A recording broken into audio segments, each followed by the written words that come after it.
Kalaja mesjetare e Lezhës, një nga destinacionet më të rëndësishme kulturore dhe historike të veriut të Shqipërisë, vazhdon të përballet me mungesë të kushteve bazë për të pritur vizitorët.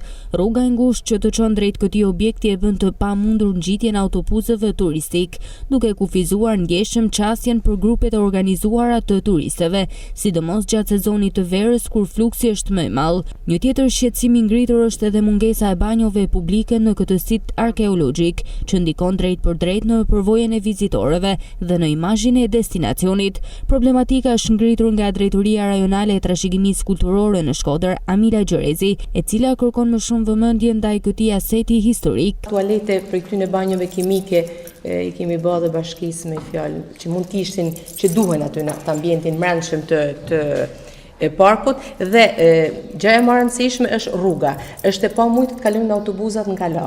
Kështu që edhe këtë ja kemi bërë me dije edhe me shkresë dhe kemi komunikuar me bashkimin, jemi në pritje.